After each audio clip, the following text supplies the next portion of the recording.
Fitoria e Mark Carney në zgjedhjet e fundit në Kanada ka shkaktuar reagime të forta ndërkombëtare, pasi lideri i Partisë Liberale nuk kurseu kritikat ndaj presidentit amerikan Donald Trump.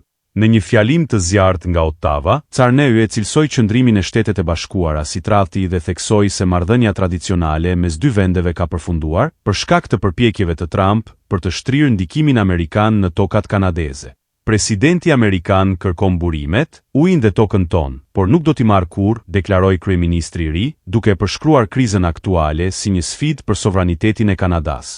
Megjithatë, ai u shpreh i gatshëm për një takim me Trump për të rishikuar marrëdhënie strategjike e ekonomike mes dy shteteve.